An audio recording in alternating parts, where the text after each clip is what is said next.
I watched my sister Emma spin in front of the mirror, the 1940s Dior gown clinging to her like it was made for her. It wasn't. It was mine. The centerpiece of the vintage collection I'd spent 10 years building. The dress I'd planned to wear to the Metropolitan Museum's annual gala where I was supposed to accept the Young Curators Award. But I wouldn't be going to that gala. I'd be dead. The fabric shimmered under the chandelier light in her bedroom, the hand-sewn sequins catching every beam. She didn't know about the tiny moth damage near the hem, the delicate repair I'd made with silk thread imported from Lyon. She didn't know that this dress had survived a fire in a Parisian atelier in 1944, or that I'd negotiated for 3 months to acquire it from an elderly collector in Nice. She just knew it was beautiful, expensive, and mine, which made her want it more. "Emma, please take it off." My voice came out weak, pathetic. The poison was working faster than I'd expected. My vision blurred at the edges and I gripped the doorframe to stay upright. "That's not... You can't..." She met my eyes in the mirror and I saw it. The flash of triumph. The satisfaction of watching me beg. "Oh, Vera, don't be so dramatic. You won't even be here for the gala. Mother said I should wear it. She said you'd understand." Mother, of course. Catherine Morrison, my stepmother, the woman who'd spent 15 years systematically destroying everything I loved. She stood behind Emma now, her manicured hand resting possessively on my sister's shoulder. The smile on her face was serene, almost maternal. To anyone else, she'd look like a proud mother helping her daughter prepare for a special evening. But I knew better. I knew that smile. I'd seen it when she'd torn up my acceptance letter to Parsons. I'd seen it when she'd convinced my father that my vintage business was a silly hobby not worthy of investment. I'd seen it 2 hours ago when she'd handed me the tea laced with antifreeze. "The paramedics should be here soon," Catherine said, her voice honey-sweet. "Such a terrible accident. You've been working so hard lately, darling. So stressed. It's no wonder you got confused about which bottle was which." My legs gave out. I slid down the doorframe, the world tilting sideways. Through the spinning room, I could see Emma still admiring herself, running her hands over the silk bodice, completely unconcerned that her sister was dying on the floor. My sister. My baby sister, who I'd protected, tutored, covered for when she'd snuck out. The girl I'd given my vintage Chanel jacket to when she'd cried about having nothing to wear to her sweet 16. "The collection," I gasped. "Don't. My collection." "Oh, don't worry about that dusty old junk." Catherine knelt beside me, her face close to mine. Her perfume, Chanel No. 5, the expensive bottle I'd bought her for Christmas, made my stomach heave. "We'll take good care of it. Emma's always admired your pieces.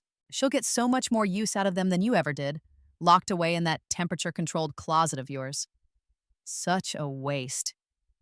Emma laughed, a bright, careless sound. "Finally, I'll have the wardrobe I deserve." God, Vera, you were so selfish, hoarding all these beautiful things. Never letting anyone touch them, like some crazy old lady. The room faded to black.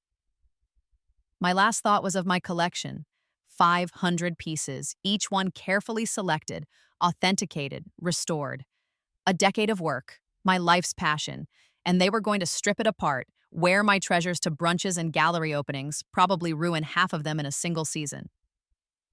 Then nothing. Then everything. I gasped awake in my childhood bedroom, 18 years old again, staring at the ceiling I'd stared at for the first 2 decades of my life. My heart hammered against my ribs. My hands flew to my throat, checking for the swelling that had closed off my airway. Nothing. I was fine. Young. Alive. And I remembered everything. I sat up slowly, taking in the familiar posters on the walls, vintage fashion advertisements I'd collected as a teenager, back when I'd first fallen in love with the artistry of another era. My laptop sat on my desk, the screensaver showing a slideshow of 1950s Givenchy sketches. The date in the corner made my breath catch. April 15th, 2013.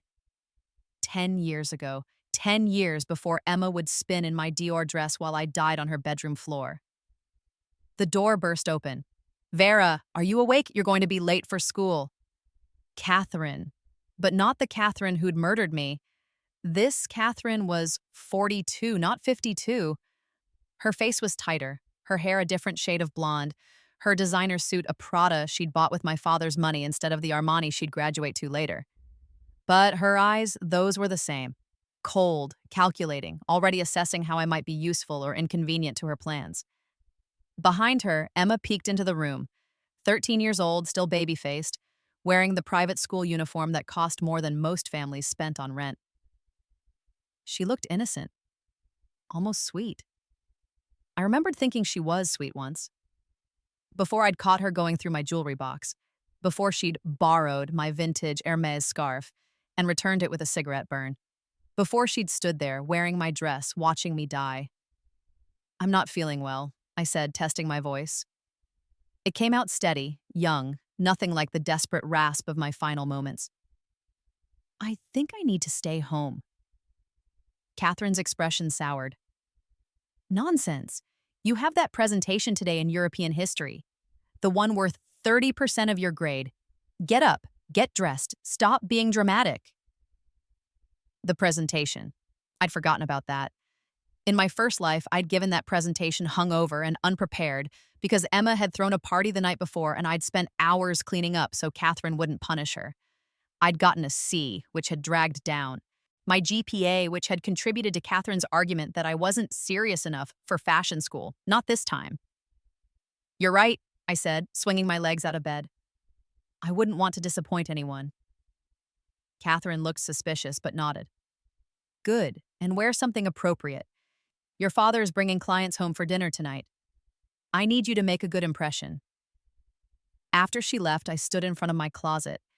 It was full of the wrong clothes, fast fashion, trendy pieces that would fall apart in a year, nothing with real value. My vintage collection didn't exist yet. In my first life, I'd started building it when I was 23, after I'd been rejected from Parsons and had taken a soul-crushing job as a personal assistant to a fashion blogger. I'd found my first piece at an estate sale, a 1960s Yves Saint Laurent smoking jacket that had called to me from across the room. That jacket had changed everything. It had shown me that fashion wasn't just about the new, the trendy, the disposable. It was about artistry, history, preservation. In my first life, I'd built my collection slowly, painfully, investing every spare dollar. I'd worked 3 jobs. I'd eaten ramen for months to afford a single authenticated Balenciaga coat. I'd driven across state lines to attend estate sales and auctions. I'd learned authentication from the ground up, studying construction techniques, fabric compositions, designer signatures. I'd built something extraordinary, and Catherine and Emma had stolen it all. I pulled out my laptop and opened my email. The presentation was due today, and I had the advantage of having already researched it once. My fingers flew over the keyboard, reconstructing from memory the thesis I'd written in my 30s for a paper on the influence of the French Revolution on European fashion. This time, I didn't just regurgitate the textbook. I synthesized, analyzed, drew connections that my 18-year-old self couldn't have made. By the time I was done, it wasn't a high school presentation. It was undergraduate-level work. At breakfast, my father looked up from his Wall Street Journal. "Morning, sweetheart." Richard Morrison. My real father, the man who'd married Catherine 3 years after my mother died. He wasn't a bad man, exactly, just weak, easily manipulated. He loved Catherine more than he loved his own judgment, and that made him dangerous in his own way. In my first life, he'd sided with Catherine on every major decision about my future. He'd refused to pay for Parsons. He'd suggested I major in business instead of art history. He'd told me my vintage business was a hobby that needed to stay a hobby. And when I'd finally started to succeed, when the Metropolitan Museum had called about the award, he'd been too busy with a merger to even congratulate me. "Morning, Dad." I poured myself coffee, black, the way I'd learned to drink it during the endless nights building my business. "How's the merger? Going?" He blinked, surprised I'd asked.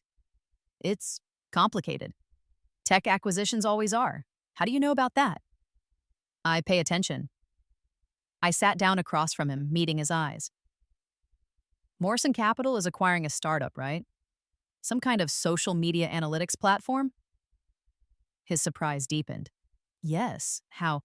I read the journal, too."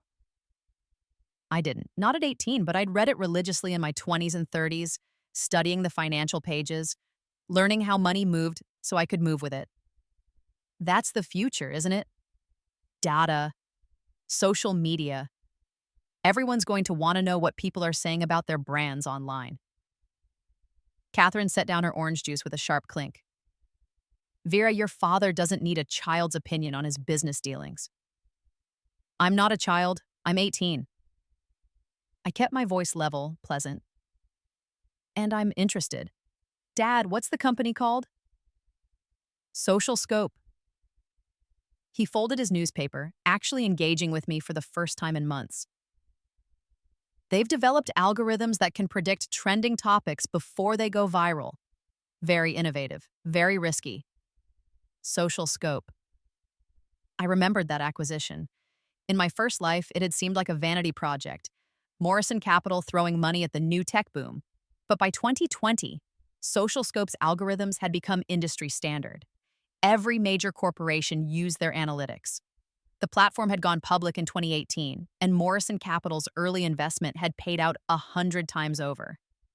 Sounds like exactly the kind of risk worth taking, I said. My father smiled, a real smile, the kind he usually reserved for Catherine and Emma. I think so too. I presented in European history that afternoon, and I watched my teacher's face change from bored expectation to genuine interest. My classmates stopped texting. Even Carter Wilson, the guy who'd slept through every class since September, looked up. I didn't just talk about the French Revolution.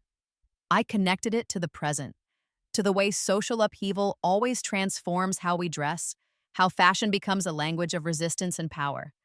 I showed them how the sans-culottes rejected aristocratic knee breeches for revolutionary trousers, how Marie Antoinette's excesses at Versailles directly influenced the severity of empire waist gowns, how we were still living with those aesthetic choices today. When I finished, there was silence. Then my teacher, Miss Rodriguez, started clapping. Vera, that was exceptional. Where did you get this analysis? I'm really interested in fashion history, I said. I've been doing a lot of independent reading. Clearly. She made a note on her tablet. Have you thought about studying this in college? You have a real gift for synthesis. Parsons School of Design, Setamana, I said, the words coming out firm and clear. That's where I want to go. At dinner that night, I sat through the client meeting like a model daughter. I smiled at the right moments. I asked intelligent questions about market trends. I made my father look good, and I saw Catherine's irritation growing with each compliment the clients paid me. She was used to being the star, the charming wife with the perfect family. Having me actually contribute threatened her control of the narrative. After the clients left, I helped clear the table. Catherine worked beside me in silence, her movements sharp and precise. Finally, she said, "You're being very helpful lately." I'm always helpful. No. She turned to face me, her eyes narrow. You're usually sullen and distracted. Today you were practically performing. What do you want? I met her gaze steadily. To be part of this family. Isn't that what you've always said? That I don't participate enough? She didn't answer, just turned back to the dishes, but I'd seen the flicker of uncertainty in her expression. Good. In my first life, Catherine had controlled me through unpredictability. I'd never known which version of her I'd get, loving or cruel, so I'd spent all my energy trying to please her. But I was 33 now, not 18. I'd spent a decade building a business from nothing. I'd negotiated with auction houses and private collectors. I'd learned to read people to anticipate their moves. Catherine Morrison was no longer my stepmother. She was my opponent, and this time I knew all her tricks. Over the next few months, I played the perfect daughter. I excelled in school. I helped around the house. I was polite to Catherine's friends, charming to my father's clients. And in secret, I began building my collection. But this time, I was smarter. I didn't start with the expensive pieces. I started with knowledge. I spent every free moment online, in libraries, studying. I joined vintage fashion forums under a pseudonym and learned from collectors around the world. I memorized authentication guides. I studied fabric composition, stitching techniques, designer signatures. I learned to spot fakes, to identify true vintage pieces worth investing in. And I learned something else: the market. In my first life, I'd bought pieces because I loved them, because they spoke to me. I'd been a curator building a museum. But now I needed to be a strategist building an empire. I needed pieces that would appreciate in value, designers whose markets were about to explode, items that were currently undervalued but wouldn't stay that way. I made lists. Comme des Garçons from the 1980s, avant-garde and weird now, but give it 5 years and every fashion student would be hunting for them. Early Alexander McQueen, the pieces from his controversial collections that department stores had pulled from shelves, collectors would pay fortunes for them eventually. Vintage band t-shirts, particularly from 70s punk shows, the market didn't exist yet, but it would. In my first life, I'd watched a Ramones shirt from 1976 sell for $15,000 in 2022. Right now, in 2013, I could probably find one at a thrift store for $5. I started small. I babysat, tutored, did odd jobs for neighbors. I told Catherine I was saving for college applications, which was partly true. But most of the money went into a separate account, one I opened without telling anyone. And every weekend I went hunting. Estate sales were my gold mines. Older women who'd kept their clothes from the 60s and 70s, whose families now wanted to clear out the house. I'd show up in my sweetest sundress, my most wholesome smile, and I'd offer to help them sort through things. They'd sell me treasures for dollars because I was such a nice young girl who appreciated the history. A Pucci dress for $20, a Halston caftan for $30, a genuine Chanel suit from 1962 for $50, because the woman's daughter thought it was just an old wool suit. I authenticated everything carefully, documenting each piece with photographs and provenance notes. I stored them not in my bedroom where Catherine might snoop, but in a climate-controlled storage unit I rented across town under my mother's maiden name. Catherine didn't know my mother's maiden name. She'd never cared enough to ask. By September, when college applications opened, I had 200 pieces. By December, I had 400, and I'd spent less than $8,000 building a collection that would be worth $500,000 in 10 years. But I didn't tell anyone. Not my father, not my classmates, not even Ms. Rodriguez, who kept encouraging me to apply to Parsons. I just smiled and worked and waited, because I remembered what came next. In my first life, I'd applied to Parsons in January of senior year. I'd worked on my application for months, my portfolio showcasing my analysis of historical fashion movements. I'd been accepted in March, a full ride plus stipend based on my essay about the democratization of fashion in post-war America. I'd been so happy, so proud. I'd run down the stairs, waving the acceptance letter, shouting for my father. Catherine had been standing at the bottom of the stairs. She'd taken the letter from my hands, read it carefully, and then she'd torn it in half. "You're not going to New York," she'd said. "You're going to Emerson University here in town, majoring in business. Your father and I have discussed it. We're not paying for you to waste 4 years playing with clothes." I'd been devastated. I'd begged, cried, argued. My father had sided with Catherine. "She has a point, sweetheart. Fashion is unstable. Business is practical. You can always pursue fashion as a hobby." That word, hobby, like my dreams were something frivolous, unimportant, not worth investment. They'd pay Emma's way through whatever school she wanted later, Columbia, where she'd major in art history and spend 4 years partying. But my full ride to one of the best design schools in the world, that wasn't worth supporting. So this time, I didn't tell them I was applying. I didn't tell anyone. I submitted my application in January. This time, my portfolio was even stronger. I'd had 10 extra years to think about fashion theory, to understand how history and design intersected. My essay was about the cyclical nature of fashion, how we were constantly reaching back to move forward, how understanding the past was essential to creating the future. I cited specific examples from my collection, pieces I'd restored and studied. I made myself irreplaceable. In February, I turned 18. Catherine threw me a small party, just family and a few of her friends. Emma gave me a gift card to Forever 21. Catherine gave me a leather planner to help you organize your college applications. My father gave me a check for $2,000 for school expenses. I smiled and thanked them and knew that in 2 months, Catherine would try to destroy me again. March 15th. The letter came. I intercepted the mail before Catherine could, a habit I developed. The thick envelope from Parsons was everything I remembered. I opened it in my bedroom, hands shaking despite knowing what it would say. Full scholarship, stipend, acceptance into their most competitive program, a note from the admissions director about my exceptional understanding of fashion as cultural commentary. I'd done it. Again, better this time. I took a photo of the letter with my phone and emailed it to myself at 3 different addresses. I made copies at the library. I scanned it and saved it to the cloud. Then I put the original in my storage unit in a fireproof box under lock and key, and I went home to wait. Vera! Catherine called from downstairs. Mail's here. Anything interesting? Just college spam, I called back. Nothing important. I heard her footsteps on the stairs. She appeared in my doorway, casual, just checking in. Any responses yet? Most schools send decisions this month. Not yet. I looked up from my homework, gave her a distracted smile. I'm not worried. I applied to lots of safeties. Good. But she looked confused, uncertain. She'd been gearing up for a fight, I realized. She'd been preparing to tear up my acceptance letter again, to crush my dreams, and I wasn't giving her the opportunity. Well, let me know when you hear something.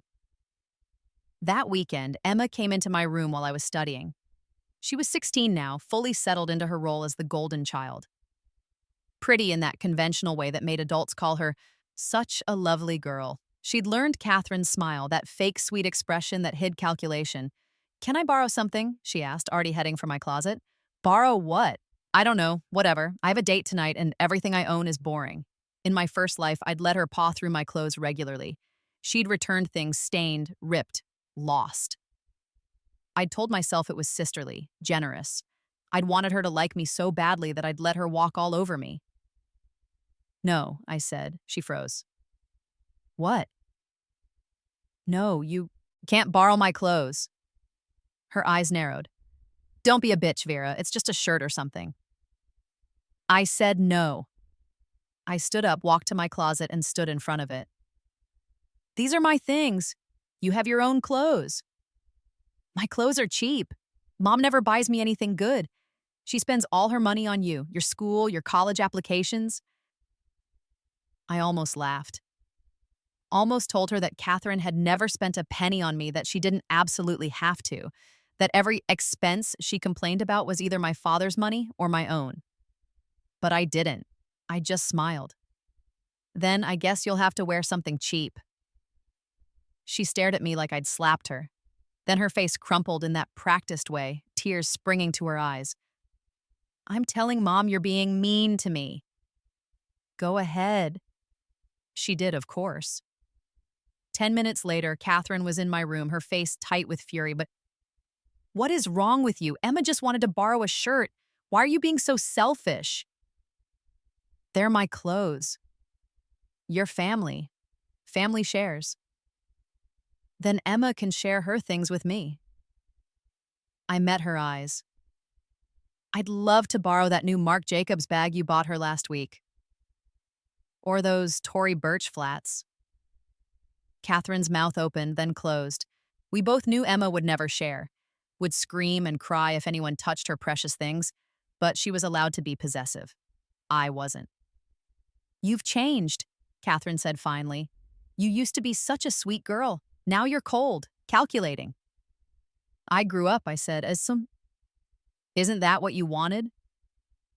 She left without another word, but I saw it in her eyes, the realization that I was no longer controllable. No longer the sad, desperate girl who'd do anything for scraps of approval. I was a problem now. And Catherine Morrison solved problems. I knew what was coming. In my first life, it had been the torn acceptance letter. This time, she didn't have that weapon. So, she'd find another. She started small, forgetting to include me in family dinners, scheduling college planning sessions with Emma that I wasn't invited to, making little comments to my father about how distant I'd become, how I didn't seem to care about the family anymore. My father started looking at me differently, questioning. Is everything okay, Vera? Catherine says you've been withdrawn. I'm fine, Dad, just focused on school. You know you can talk to me, right? About anything. I know. I didn't. He'd never once taken my side over Catherine's. But I smiled and let him think we had a relationship we didn't. In April, Catherine made her move. Your father and I have been talking, she said over dinner, about your future. Here it was. We think you should take a gap year before college. Stay home, work, figure out what you really want to do with your life. Emma looked up from her phone, interested now. Wait, Vera's not going to college? Not right away, Catherine said smoothly, Chabas. She's been so stressed lately. We think she needs time to mature to really consider her options. My father nodded. It's not a punishment, sweetheart. Lots of students take gap years. It might be good for you. I set down my fork. No. Excuse me? Catherine's voice went sharp, and then I said no, I'm not taking a gap year. I'm going to college in the fall. We're not paying. I have a full scholarship to Parsons School of Design. I was accepted in March. I pulled out my phone, opened my email, and turned it toward my father. Full ride plus stipend. I don't need your money. The silence was deafening. My father stared at the screen, his face cycling through confusion, surprise, and something that might have been pride. Emma's mouth hung open. And Catherine. Catherine looked like I'd stabbed her. Parsons? My father said finally. In New York? Vera, that's incredible. Why didn't you tell us? Because I knew what would happen. I looked at Catherine. I knew you'd try to stop me. Just like you did before. Before? Catherine's voice was ice. What are you talking about? Nothing. I stood up. I'm going to New York in August. I'm studying fashion design. And there's nothing you can do about it. I left the table before she could respond. Behind me, I heard my father asking questions, Emma whining about something, Catherine's voice rising in anger. But I didn't care. I'd won this round, except Catherine Morrison never let anyone win. 2 days later, I came home to find my bedroom destroyed. Drawers pulled out, contents dumped on the floor, my laptop missing, my closet ransacked, papers scattered everywhere. Emma stood in the doorway, her face smug. Looking for something? My heart hammered. What did you do? Mom said you were hiding things, said you were being sneaky, so we looked. She held up a bank statement. My secret account, the one I'd been using for my collection. You've been stealing money. That's mine, I earned it. That's what a thief would say. Catherine appeared behind Emma, my laptop in her hands. We've been going through your files. Very interesting. You've been spending thousands of dollars on... What? Old clothes? My collection. You've been hoarding, lying, spending money in secret. Catherine set the laptop down, her face a mask of concern. Vera, I think you might need professional help. This kind of obsessive behavior, it's not obsessive, it's a business. Those pieces are investments. They're old clothes in a storage unit. She pulled out her phone, showed me a photo. They'd found my storage unit. Somehow they'd gotten in. I called the manager, explained that my teenage daughter had rented a unit under a fake name and was using it to hide things from her family. He was very understanding. Gave us access to make sure you weren't into drugs or something dangerous. My blood ran cold. You went through my collection? I did what any concerned mother would do. She smiled that smile. And I found some very expensive items. Items I don't think an 18-year-old could afford legitimately. So I called your father's attorney. He's advised us to report this to the police. The police? My father appeared, looking genuinely distressed. Catherine, that seems extreme. She has stolen goods, Richard. What if she's been taking things from the houses where she babysits? We could be legally liable. They're not stolen, my voice cracked. I bought them. I have receipts, documentation. Then you won't mind proving it. Catherine's eyes glittered. We'll go through every piece, every receipt, every transaction. And if anything doesn't check out, we're pressing charges. Emma giggled. God, Vera, you're such a freak. Who spends thousands of dollars on dead people's clothes? I wanted to scream, to cry, to tell them they were the freaks, the thieves, the real criminals. But I didn't, because I wasn't 18 inside. I was 33, and I'd learned to think strategically. Fine, Liz, I said, Asaman. Let's go through everything. I have complete documentation. We spent 3 days going through my collection. Catherine clearly expected to find discrepancies, evidence of theft or fraud. But I'd been meticulous. Every piece had a receipt or a provenance document. Every transaction had a paper trail. I'd learned from the best dealers in the world, and I'd documented everything, like my collection might one day be museum archived, because it might be. My father sat through the whole process, growing quieter as he realized the scope of what I'd built. 416 pieces, authenticated vintage from 1920 through 2000, designers from Dior to McQueen. And I could tell him not just what I'd paid, but what each piece was worth now, what it would be worth in 5 years, why I'd chosen it. This is extensive, he said finally. Vera, why did you hide this? I looked at Catherine. Because I knew she'd try to destroy it. I'm trying to protect you. You're trying to control me. I turned to my father. Dad, do you remember when I was accepted to Parsons the first time? The first? You applied before? Catherine stood up. She's confused. You tore up my acceptance letter. You told me I couldn't go. You said fashion was just a hobby. The words poured out of me, the truth I'd carried for 10 years. Except I hadn't lived those 10 years yet. But the pain was real. The memory was real. You've spent my entire life telling me I'm not good enough, smart enough, deserving enough. But I am. And I'm going to New York, and I'm taking my collection with me, and you can't stop me. My father looked at Catherine, really looked at her. Did you tear up a letter? Of course not. She's making things up. Am I? I met her eyes. Then how did I know I'd be accepted? How did I know you'd try to make me take a gap year? How do I know that in 3 weeks, you're going to suggest that Emma needs a new wardrobe for summer, and that it would be generous of me to give her some of my vintage pieces? Catherine's face went white. Because I was right. I'd remembered her patterns, her tactics. She'd been planning that exact conversation. You want to know why I hid my collection? I said to my father. Because she would have given it to Emma, or sold it, or destroyed it, because she can't stand that I have something that's mine. The room was silent. Emma looked between us, her smugness fading. My father stared at Catherine like he was seeing her for the first time. And Catherine? Catherine's mask finally cracked. You ungrateful little bitch, she hissed. After everything I've done for you, what have you done for me? I stood up. Name one thing. One single thing you've done for me that wasn't about controlling me or making yourself look good. She couldn't. We both knew she couldn't. I want her out, Catherine said to my father. She's 18 now, she's an adult. She can leave. Catherine, I mean it, Richard. Her or me.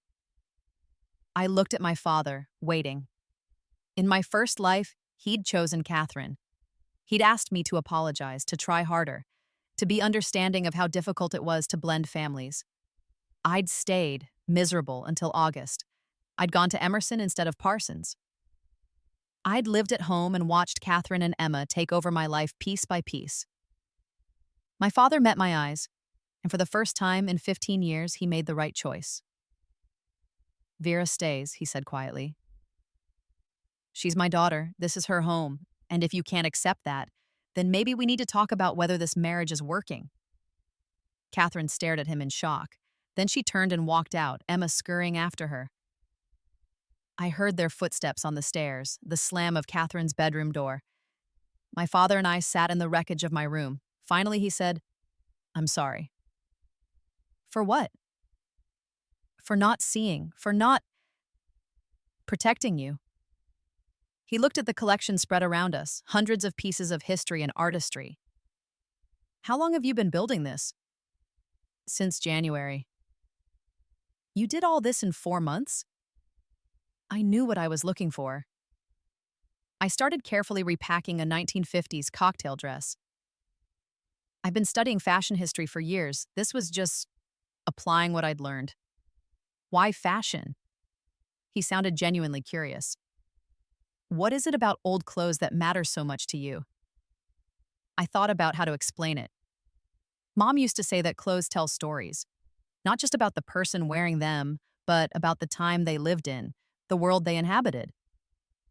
A dress from 1942 tells you about rationing and victory rolls and women going to work in factories. A suit from 1968 tells you about revolution and change and people fighting for their future. I held up a Halston from 1973, the fabric flowing like water. These aren't just clothes, they're primary sources. They're history you can touch. My father was quiet for a long moment, then, "Your mother would be proud of you." I blinked back tears. Yeah? She always said you had her eye for beauty, for meaning. He stood up, looked around the room. What do you need to make Parsons work? Just to go. The scholarship covers everything. What about your collection? You can't keep it in a storage unit if you're in New York. I'll figure something out. What if I helped? He pulled out his phone, started typing. I have a client who owns a building in the garment district, small units, climate controlled. He might have something available. Dad, I can't afford. Consider it a graduation present and an apology. He looked at me. I should have fought for you. I should have seen what was happening. Let me help now. I wanted to say no. Wanted to prove I could do everything myself, but I wasn't that proud anymore. I'd learned the hard way that accepting help wasn't weakness. It was strategy. Okay, I said. Thank you. Over the next few months, my father and I built a relationship we'd never had.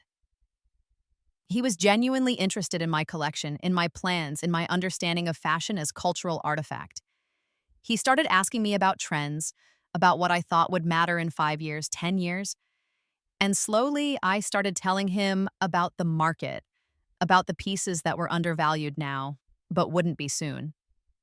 You're thinking like an investor, he said one day in June. We were having lunch, just the two of us. Catherine had moved into the guest room and barely spoke to either of us. Emma had gotten quieter, less bratty, like she was realizing that her mother's behavior wasn't normal. That's smart. Fashion is an asset class like any other. It's more than that, I said. But yes, it's also that. Have you thought about what you'll do after Parsons? Build my business. Become a curator, maybe. Or a dealer. I want to help people understand what they have, help preserve fashion history. What if you could do more? He leaned forward. Morrison Capital has been thinking about diversifying. We've always focused on tech, finance, traditional investments, but there's a whole market of alternative assets we've ignored. Art, wine, collectibles, fashion. I stared at him. You want to invest in fashion? I want to invest in you. He smiled. You're 18 and you've built a portfolio worth $500,000 in 4 months. Imagine what you could do with real capital behind you, with a team, with connections. Dad, think about it. No pressure. Go to Parsons, get your degree. But when you're ready, if you want to build something bigger than a collection, I'll back you. I'd never had this in my first life. My father's support, his belief, his resources. It was intoxicating and terrifying in equal measure. I'll think about it, I said. In August, I packed up my life and moved to New York. My father rented me a small studio apartment near Parsons, close enough to walk to class, but far enough from campus that I had privacy. My collection went into the climate-controlled unit in the garment district, carefully cataloged and stored. And I started school. Parsons was everything I'd dreamed and more. I was surrounded by people who understood that fashion was art, history, commentary. I took classes on construction and draping, on fashion theory and cultural studies. I learned from designers and historians and curators, and I used every moment to build my network, my knowledge, my reputation. But I didn't forget about Catherine and Emma. Back home, things were falling apart. My father filed for divorce in September. Catherine fought it, of course, but Pennsylvania was a no-fault state and my father had excellent lawyers. The separation was messy and public. Catherine tried to claim she'd been a devoted wife and mother, that my father was abandoning his family. But Emma, surprisingly, told the truth in the custody evaluation, told the therapist about the pressure, the manipulation, the way Catherine had used her as a weapon against me. I didn't want to, Emma told me over the phone. She'd called me in November, crying. I didn't want to be that person. But she made it seem like if I wasn't perfect, if I wasn't better than you, then I was worthless, and I believed her. I know, I said, because I did. I'd had 10 extra years to think about Emma, to realize she'd been a victim too, just in a different way. Catherine had poisoned her, turned her cruel and entitled. But she'd been 13 when it started. A child. I'm sorry, Emma said. For everything. For being awful. For going through your stuff. For being happy when you were hurt. I forgive you. And I meant it. Emma wasn't my enemy. She'd never been my enemy. She'd been a tool, and Catherine had wielded her like a weapon. Could I visit you sometime in New York? Yeah, I said, I'd like that. The divorce was finalized in January. Catherine got a settlement, but nothing like what she'd hoped for. She'd signed a prenup back when she'd thought she was marrying a moderately successful finance guy, before Morrison Capital had exploded. She got the house, some stocks, alimony for 5 years. She didn't get Emma, who chose to live with our father, and she didn't get to be Mrs. Richard Morrison anymore with all the social capital that name carried. I heard she moved to Philadelphia, that she was working as a lifestyle consultant for wealthy women, teaching them how to dress and entertain. It was fitting in a way. She'd always been good at performing wealth and taste, even if she had neither. Emma came to visit me in March. She was 17 now, taller, more herself. We walked through Soho, looking at vintage shops, and I taught her how to spot quality, how to understand construction. She was a fast learner when she wasn't trying to compete with me. I don't know what I want to do yet, she admitted. Mom always had my whole life planned out. Columbia, art history, marry someone rich. Now that I actually get to choose, I'm kind of lost. That's okay, I said. You have time. What are you going to do after you graduate? I'd been thinking about that. About my father's offer, about the business I could build. I'm going to start a company, authentication, curation, investment, fashion as asset management. That's so fucking cool, she grinned. Can I work for you someday? Maybe, I said. If you're good. I graduated from Parsons in 2017 with top honors. My thesis project was an exhibition about the cyclical nature of fashion trends, featuring pieces from my own collection arranged to show how the 1920s influenced the 1960s, influenced the 1990s, influenced the 2010s. The Metropolitan Museum sent a curator to see it. So did the Fashion Institute of Technology. I got job offers from 3 auction houses and 2 museums. I turned them all down. Instead, I launched Morrison Vintage, a company that authenticated and curated vintage fashion collections for investors and collectors. My father backed me with Morrison Capital's first fashion fund. Emma joined as my assistant, learning the business from the ground up. And I started building something extraordinary. We focused on 3 areas: authentication services for collectors who needed to verify pieces, curation services for investors looking to build fashion portfolios, and our own acquisitions.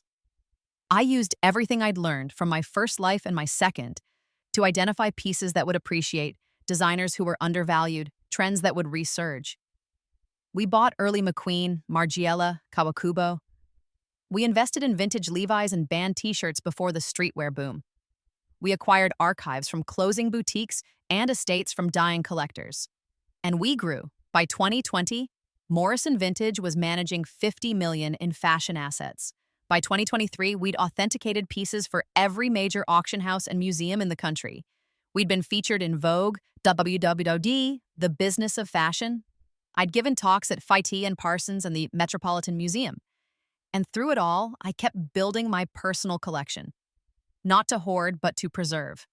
I donated pieces to museums, loaned items for exhibitions, used my collection to educate and inspire. The 1940s Dior gown, the one Emma had worn in my first life while I died, I'd acquired it again in 2019 from the same collector in Nice.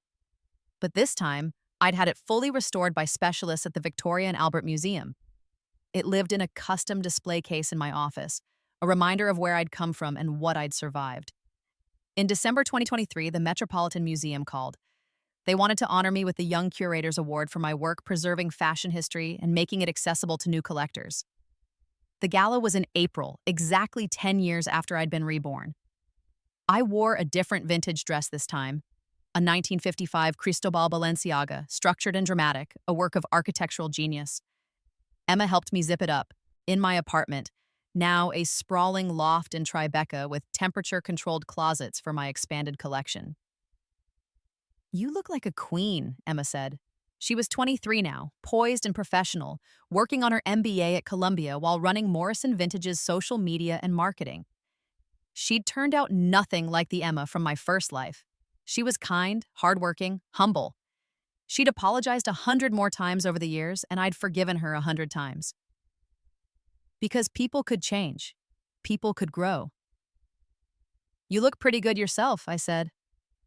She was wearing a vintage Halston, one I'd given her for her 21st birthday. She'd learned to appreciate vintage, to understand its value not just in dollars but in artistry. At the gala, I stood on stage and accepted the award from the museum's director. I thanked my team, my father, Emma. I talked about fashion as history, as art, as cultural memory. And I looked out at the audience, collectors, curators, designers, everyone who mattered in the fashion world, and I felt the satisfaction of total victory. After the ceremony, I worked the room with Emma beside me. We talked to dealers and museum curators and private collectors. We made connections, set up meetings, laid groundwork for future acquisitions. And then I saw her. Catherine, standing by the bar trying to look like she belonged. She was 52 now, the age she'd been when she'd murdered me in my first life. But this Catherine looked diminished, desperate. Her dress was trying too hard, a knockoff Hervé Léger that didn't quite fit. Her jewelry was flashy but obviously costume. She'd gotten bad Botox and worse filler, trying to hold on to youth the way she'd always held on to everything, too tightly. She saw me and her face went through a series of expressions: recognition, anger, envy, and finally, calculation. She started walking over. I could see her planning it, the approach. She'd pretend we were on good terms. She'd congratulate me. She'd try to worm her way back into my life, my success, my world. I waited until she was 3 feet away.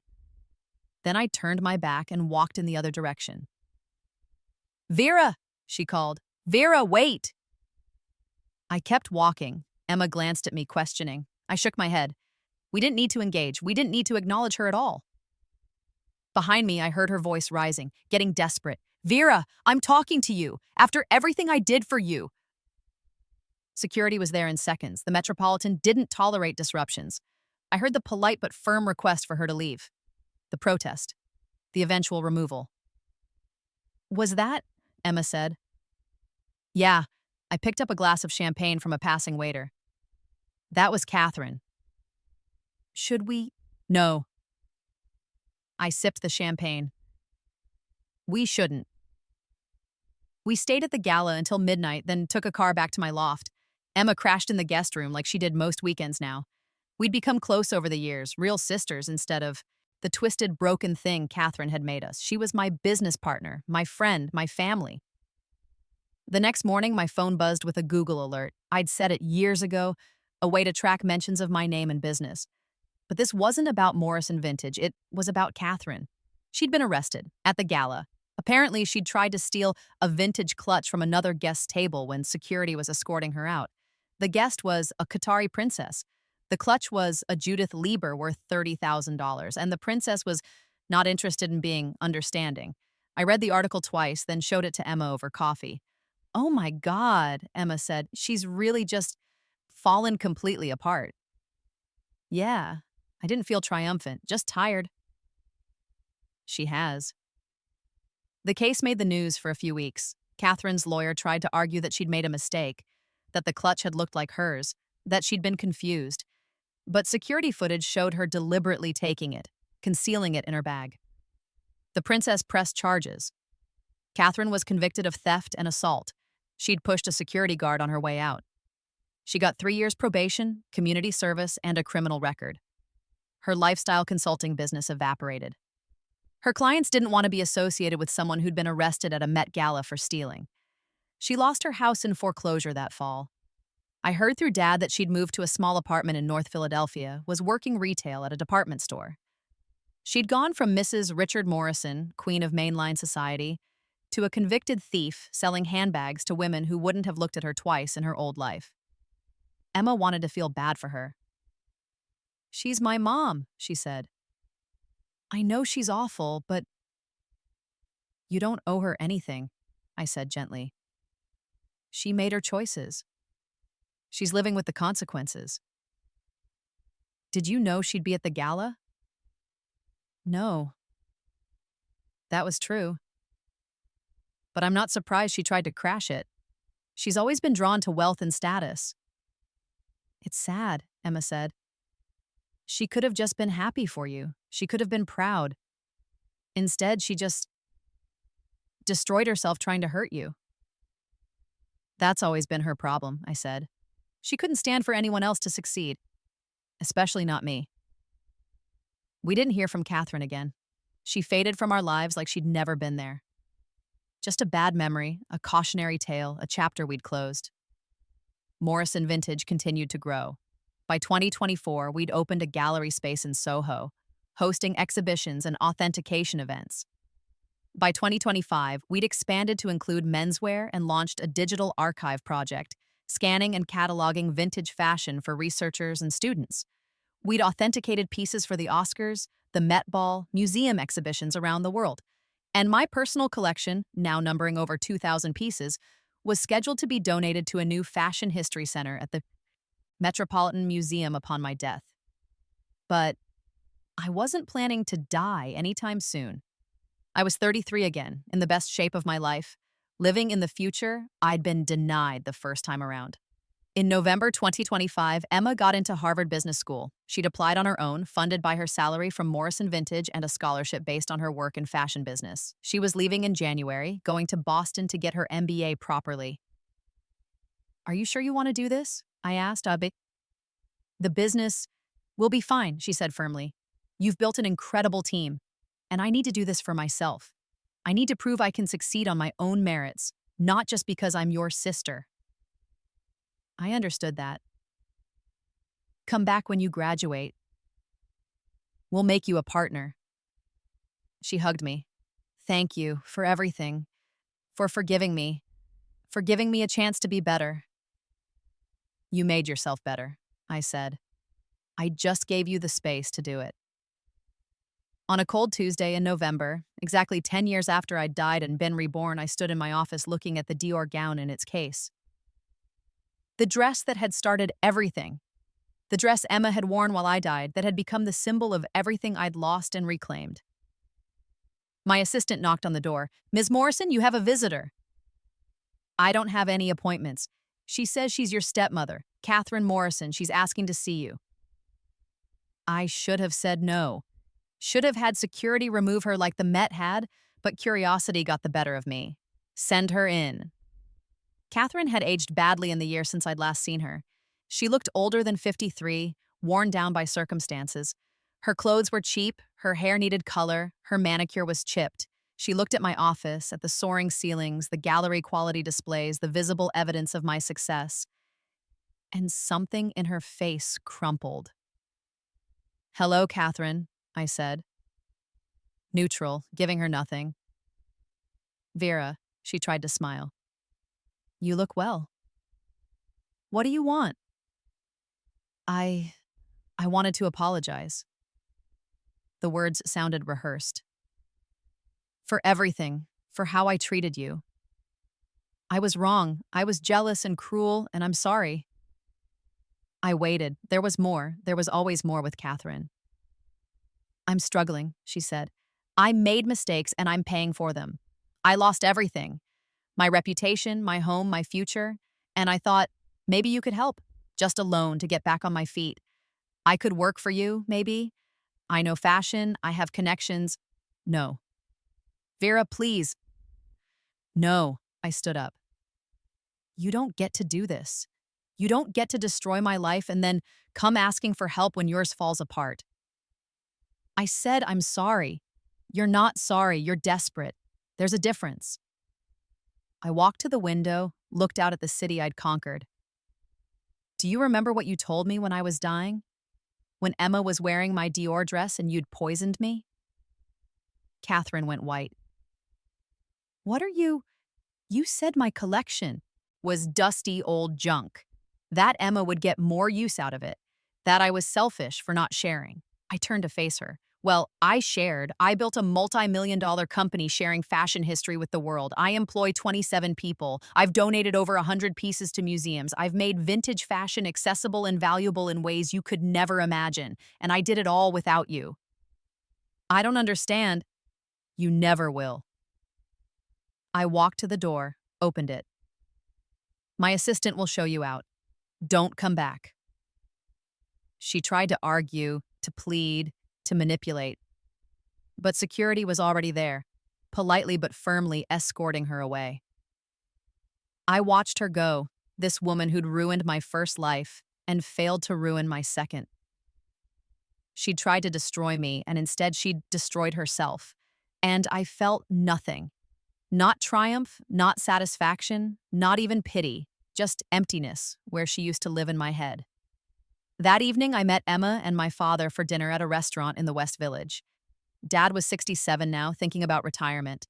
Emma was excited about Harvard, nervous about leaving. We talked about the business, about her plans, about his golf game. Normal family conversation. The kind we'd never had before. I'm proud of you both, Dad said as dessert arrived. Vera, what you've built, it's extraordinary. And Emma, getting into Harvard on your own merit. Your mother would be so proud. He meant my real mother. The woman who died when I was 3, who I barely remembered except through photos and Dad's stories. The woman who'd loved fashion and beauty and art, who'd passed that love to me. I wish she could see this, I said. All of it. Maybe she can, Dad said. I like to think she's watching, seeing you thrive. We left the restaurant late, full of good food and good wine and good company. Emma hugged me goodbye. She was staying at a friend's apartment uptown. Dad headed home to Connecticut, and I walked back to my loft alone through the cold November night. My apartment was warm and quiet. I made tea, changed into comfortable clothes, and sat in my favorite chair surrounded by my collection. 2,000 pieces of history, artistry, human creativity. Each one had a story. Each one represented a person, a time, a world. The Dior gown watched from its case, museum lit and perfect. The dress that had symbolized my death in one life and my triumph in another. I raised my teacup to it, a silent toast. Thank you, I whispered, for giving me another chance. I'd been reborn 10 years ago with the memories of a future I'd lived and died in. I'd used those memories to build something impossible, to reclaim everything that had been stolen, to become someone I'd never dreamed I could be. I'd won. And Catherine and Emma, the old Emma, the cruel Emma, had lost everything. Their power, their control, their ability to hurt me. Catherine was alone and broke and branded a thief. The old Emma was gone, replaced by someone better, kinder, stronger. Justice, I'd learned, wasn't always loud or dramatic. Sometimes it was just this: living well, succeeding, being happy, building something beautiful and lasting while your enemies crumbled into dust. I finished my tea and went to bed in my perfect apartment in my perfect life, and I slept soundly, dreamlessly, at peace. Because I'd won. Completely, totally, irrevocably. And that was the best revenge of all. Years later, 5, 10, who could say, people would ask me how I'd built Morrison Vintage into the empire it became. They'd want the business story, the strategy, the insights. And I'd tell them about authentication and curation, about identifying trends and preserving history. But the real answer was simpler and stranger than any of them could imagine. I'd died, been reborn, and used my second chance to build the life I'd been denied the first time. I'd been given an unfair advantage, foreknowledge, experience, the wisdom of years lived twice. And I'd wielded that advantage like a weapon, cutting through every obstacle, defeating every enemy, claiming every victory that had been stolen from me. My sister had worn my vintage dress, so I'd sold my entire vintage collection, transformed it from a hobby into a business, from a passion into an empire. I'd turned the thing Catherine had tried to take from me into the foundation of everything I became. And in the end, I didn't just survive, I thrived. The end.